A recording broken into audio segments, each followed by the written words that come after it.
कांचन तुरुंकर। मैं स्त्री रोग तज्ञ और टेस्टी बेबी कंसल्टेंट हूँ और पिछले 10 वर्ष से पुणे में कार्यरत हूँ। आज हम फर्टिलिटी के लिए जो स्पेसिफिक डाइट है वो उसके बारे में बात करने वाले हैं। बहुत सारे मिथ्स होते हैं कि ये पर्टिकुलर फ्रूट लेने से फर्टिलिटी एनहांस होती है। सो क्या ये साइंटिफिकली प्रूवन है?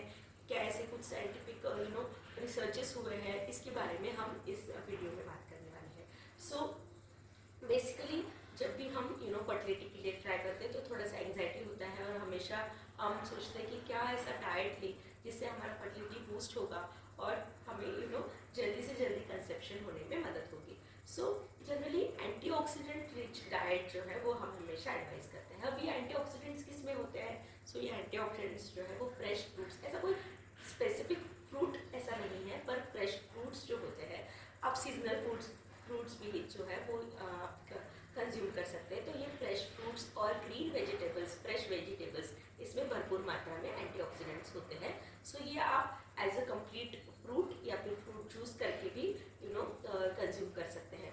पर वी विल एडवाइस कि आप कंप्लीट फ्रूट ज़्यादा लें, क्योंकि फ्रूट जूस जो होता है उसमें फाइबर्स जो है वो माइनस हो जाते हैं। सो अगर आप कंप्लीट फ्रूट लेते हैं सो आपका ये जो ग्लूकोज और उसकी जो विटामिन है उसके साथ फाइबर्स का भी कंजम्पशन बढ़ता है और एंटीऑक्सीडेंट्स ऑफकोर्स ये इंक्लूड होते हैं। सो ये हो गया है फ्रेश एंटीऑक्सीडेंट्स रिच फूड्स के बारे में। अब कुछ रिसर्चेस ऐसे हैं जिसमें ऐसा बोला गया है कि प्लांट बेस्ड प्रोटीन जो है वो हमें ज़्यादा कंज्यूम करना चाहिए as compare to animal source protein. अब ऐसा क्यों है? सो प्लांट बेस्ड प्रोटीन्स जो है वो ऐसा पाया गया है रिसर्चेस में कि जिनको ओवुलेशन रिलेटेड प्रॉब्लम है या फिर जिनको पीसीओएस की प्रॉब्लम है, उनमें ये जो प्लांट बेस्ड प्रोटीन्स अगर हमने यूज़ किए, जैसे कि लेग्यूम्स है, पल्सेस है, दाल, स्प्राउट्स हैं, अगर ये हमने कंज्यूम किए तो वो हमें ज़्यादा बेनिफिशियल रहने वाले हैं ओवुलेशन कराने में और पीसीओएस में हार्मोनल रेगुलेशन कराने में। अब ये हो गया है अबाउट प्रोटीन्स के कौन से बेस्ड प्रोटीन लेने चाहिए। अब इसके अलावा आएंगे ओमेगा 3 फैटी एसिड्स के ऊपर। सो जो सी फूड है वो उसमें रिच ओमेगा 3 फैटी एसिड होता है, उसमें भी ओमेगा 3S करके जो फैटी एसिड होता है वो आपके फर्टिलिटी को एनहांस करने में बहुत मदद करता है। अब ये जो सी फूड है, अगर आप नॉन वेजिटेरियन हो तो सी फूड आपने 2 टाइम्स इन अ वीक अगर आप कंज्यूम करते हो तो ये जो ओमेगा 3 फैटी एसिड है वो काफ़ी आपको मात्रा में, प्रॉपर मात्रा में आपको मिल सकता है।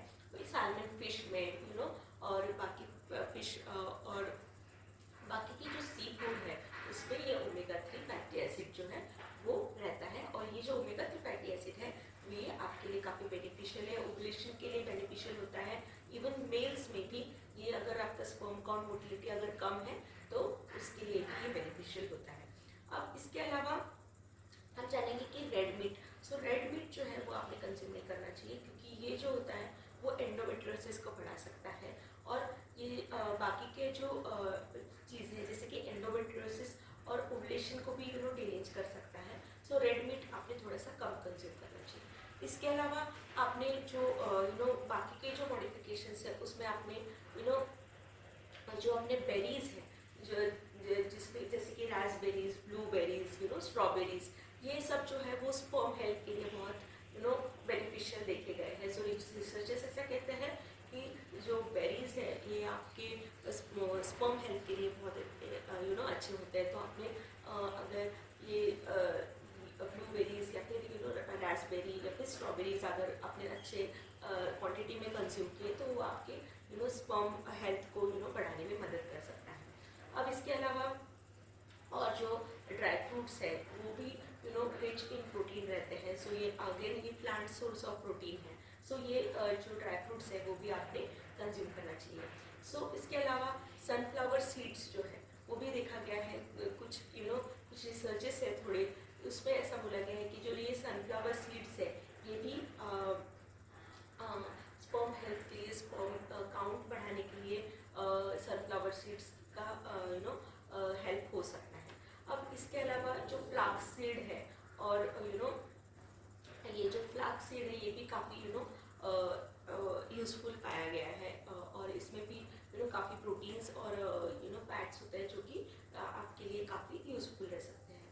सो विटामिन ए का भी कंजम्पशन आपके लिए बेनिफिशियल हो सकता है। तो विटामिन ए के लिए आप जो कैरेट्स या फिर ऑरेंज वेजिटेबल्स है वो आप कंज्यूम कर सकते हैं, जो कि आपके स्पर्म्स की मोटिलिटी के लिए बहुत ही इंपॉर्टेंट रहता है।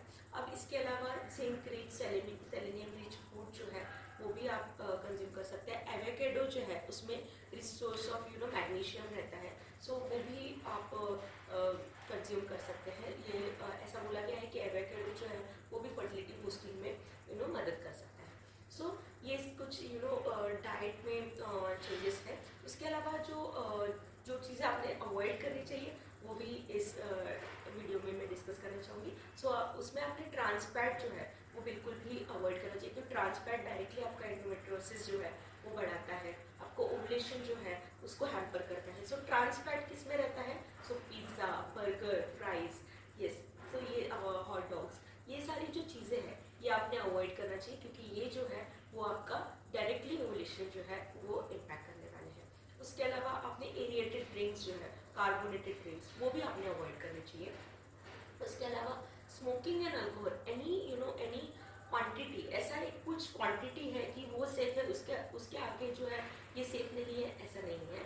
सो स्मोकिंग तो बहुत ही डिलीटीरियस है, बोथ मेल्स एंड फीमेल्स इसमें ये स्मोकिंग जो है वो डिलीटीरियस है। सो आपने स्मोकिंग जो है वो कम्प्लीटली क्विट करना चाहिए, आई विल से। और अल्कोहल जो है उसमें भी कम से कम मिनिमल अमाउंट जो है वो आपने कंज्यूम करना चाहिए। अगर पॉसिबल है तो इसे क्विट करना चाहिए, क्योंकि डायरेक्टली ये आपकी स्पर्म हेल्थ को, मेल्स में और फीमेल्स में ओवुलेशन को और एग क्वालिटी को ये ज़रूर इफेक्ट करता है। सो डियर फ्रेंड्स, अगर पॉसिबल है तो quit this addictions, totally you quit this addictions and stick to healthy lifestyle if you want to get conception as early as possible. उसके अलावा ये इम्पोर्टेंट एक मैसेज है यहाँ से कि आप एडिक्शंस को कम कीजिए। उसके अलावा क्या और मॉडिफिकेशन है कि एक्सरसाइज आपके आपके लाइफस्टाइल में आप डेली रूटीन में लेके आइए। Half an hour exercise, 30 to 40 minutes of exercise, जिसमें आपका हार्ट रेट बढ़ रहा हो, जिसमें आपको थोड़ा सा स्वेटिंग आ रहा हो, जिसमें आपको थोड़ा थकान आ रही हो, ऐसा एक्सरसाइज आप कीजिए, जो कि आप एटलीस्ट हाफ एन आवर कीजिए। ये आपको ज़रूर थोड़ा सा मॉरल बूस्टिंग में, स्ट्रेस रिलीविंग में, एंडोर्फिन रिलीज करने में मदद करेगा, और ये आपके लिए फर्टिलिटी और कंसेप्शन के लिए मदद करेगा। So in this video we got to know about folic acid. भी आप अगर प्री कंसेप्शन या आप कंसेप्शन के लिए ट्राई कर रहे हैं तो आपने फॉलिक एसिड सप्लीमेंटेशन भी ज़रूर चालू करना चाहिए। फॉलिक एसिड की छोटा सा टैबलेट रहता है, वो आपने 2 months prior to your conception आपने चालू कर देना चाहिए। अब ये इस पूरे वीडियो में हमने जाना कि क्या क्या डाइट मॉडिफिकेशंस हम कर सकते हैं, क्या क्या छोटी छोटी चीज़ें रहती है जो हम चेंज कर सकते हैं। उसके अलावा क्या क्या चीज़ें हमने नहीं करनी चाहिए, क्या क्या हमें कंज्यूम नहीं करना चाहिए, और क्या क्या हमने और लाइफस्टाइल चेंजेस करने चाहिए, जिससे कि हम फर्टिलिटी के पास पहुँचेंगे और कंसेप्शंस जो है कंसेप्शन हमें जल्दी से जल्दी अचीव हो जाएगा। तो आई होप ये वीडियो आपको इन्फॉर्मेटिव लगा हो। अगर इन्फॉर्मेटिव लगा हो तो ज़रूर इसे लाइक, शेयर और सब्सक्राइब कीजिए। Thank you so much.